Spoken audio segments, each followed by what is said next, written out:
Hello ladies and gentlemen, and thank you again for listening to another video of Mr. Laxton talking through these 10.6 part 2 notes. So if you haven't listened to part 1, make sure you go back and listen to that. Got to know how to do part 1 before you can do the 10.6b notes.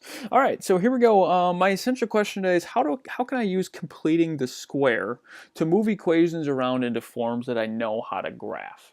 All right, so notice we have a lot of these things like x squared plus 7x plus 15. It doesn't matter. So we don't know how to graph necessarily that. We want to make it into x plus something squared because that something is going to be like my h, so x plus a negative h. So we're going to find my h and my k that we talked about in 10.6a in order to graph these guys and move them around with my centers at -4, 3, or wherever it might be. Okay, so first here's just a little review of how do I complete the square, because that's going to help us make things into kind of this format rather than this. Okay, so here we go. How do I complete the square? I have the step-by-step nice things here for you. Step 1, get the c term to the other side, so I got to add 21 to the other side. So now I have 2x squared plus 8x is equal to 24. All right, now it says divide each term by the a value. So I divide by 2, divide by 2, divide by 2. So now I have x squared plus 4x plus box. Remember, putting that box in is equal to 12 plus box. Remember, if you add it to one side, you got to add it to the other side. So now you have to add that b over 2 squared to each side. So hopefully this is starting to turn on some light bulbs. Oh, I remember the b over 2 squared. So my b at this point is 4 over 2 and then squared. So that's going to be 2 squared, which is 4. Right, so 4 goes into both those boxes, and then now it says factor that left-hand side into a binomial squared. So now I can put 4 on the top, 4 on the bottom, and two things that multiply to 4 and add to 4 are 2 and 2. So this becomes x plus 2 squared is equal to 16.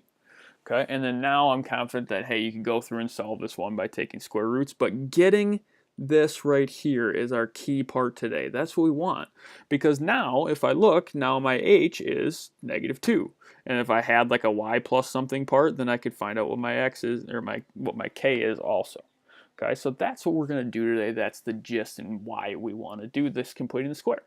Okay, so here we go, completing the square with some extra terms. Oh wow, I do not know why that happened. Where did that come from? I am going to delete this guy. I'm going to cut that.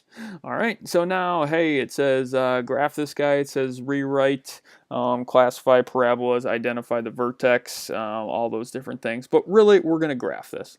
All right, and I apologize that my graph is going to be pretty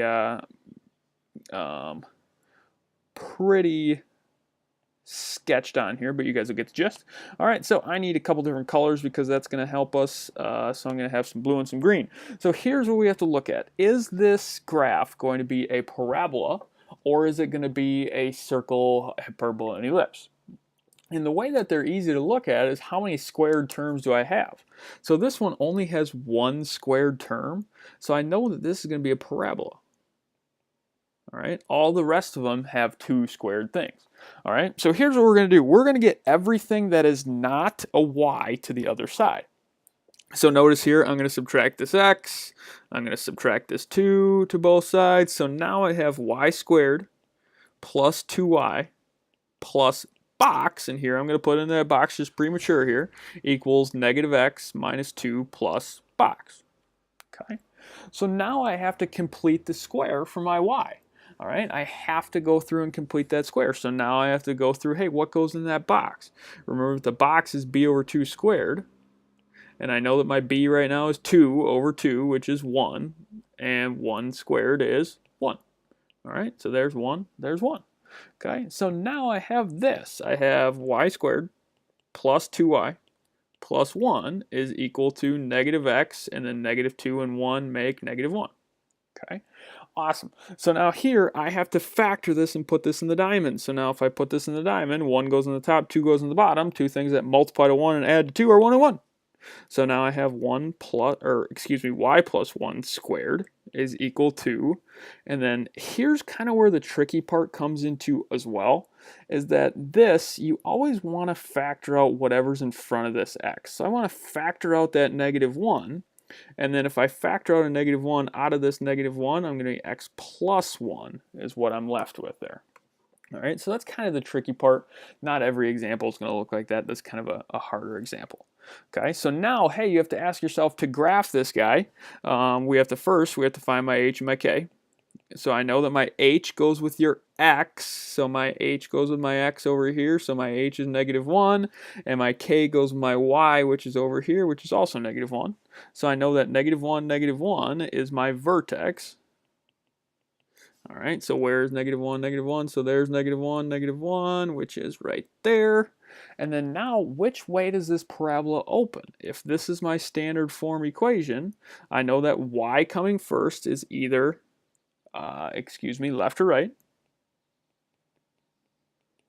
All right, so I know that the y being first is either left or right, but this number right here is negative, so that means it is left. Okay, so this parabola is a vertex of negative 1, and it opens up to the left. All right, awesome. So we use that process of completing the square up in this area up here to find out, hey, what is that y plus whatever squared? And then that gave us my h and my k. All right, awesome. So now let's go on to a circle or an ellipse or a parabola example. And again, so example number 2 here, this guy does not cut. All right, and so now this one, we're not going to worry about example number 3, so we're just going to worry about this example number 2. I look here, I have 2 things that are being squared. I have an x squared and a y squared. So 2 squared means that this is either a circle, a parabola, or ellipse, and that's what, or not a parabola, a circle, ellipse, or a hyperbola, excuse me. And now we have to go through and find out, hey, which one of those is it? All right. Awesome. So here we go. I'm going to complete the square for my y's and my x's, and hopefully I'm going to color code this good enough here for us all to see. So the only thing that doesn't have a y or an x is that 8, so I'm going to add that 8 over the other side. And here's what we're going to have. We have x squared plus 4x plus box. Okay, so notice how I use my x squared and my 4x. Okay, now I'm going to have plus my y squared plus negative 4y, because that's what I have here in my y's, plus box is equal to 8 plus box plus box. Notice here that, hey, we have a green box and a blue box, both on the left side and on the right side. So now we have to fill, hey, what goes in those boxes? So here in that box goes 4 over 2 squared. Which is 2 squared, which is 4. So 4 goes in my blue box. And then now in my green box, I have negative 4 over 2 squared. Remember that b over 2 squared equation. So that's going to be negative 2 squared, which is also 4. All right. So there we have 4 and we have 4. So now in my blue one, I have to factor this guy, put 4 on the top, 4 on the bottom. So that's obviously 2 and 2. So this guy becomes x plus 2 squared. So now hopefully this should start making sense, that this is starting to look like some of those equations that we were looking at graphing the other day. And then now this, I put this guy in the diamond, 4 goes on the top, negative 4 goes on the bottom. 2 things that multiply to 4, add to negative 4 are negative 2 and negative 2. So now this one changes, it's going to be y minus 2 squared. So it's kind of similar, but it's a little bit different. Is equal to, and then now 8 plus 4 is going to be 16. Okay, so notice here, hey, we have a circle. All right, this is in that same format as what the circles we've been looking at. So now we have a circle which has an h for my center and a k for my center. My h is negative 2 and my k is positive 2. So negative 2, 2 is my new center.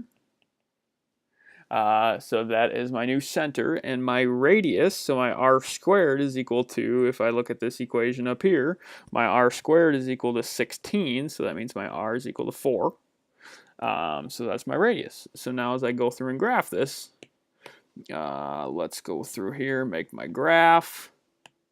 So I go negative 2, 2. So I go 1, 2, 1, 2. There's my center of my circle, and my radius is 4. So if I pick a different color here, my radius is 4. So I go over 1, 2, 3, 4. I go to the left 4. I go up 4. Of course, your guys's will be a lot more precise than mine will. I'm just doing it on here. So that is my circle, and oh, you guys get the gist. All right, so that is my center of my circle, and I can go through and graph that radius. So again, notice here, I know this is kind of a longer process, but I took my x's, I completed the square for my x's, made it into x plus 2. I completed the square for my y's and made it into y minus 2. All right, so that gave me my h and my k of negative 2 and 2, and that gave me my center, in which I could graph my radius. Okay, awesome. So again, thank you for listening to this video. Please come find me if you have any questions, and have a great rest of your day.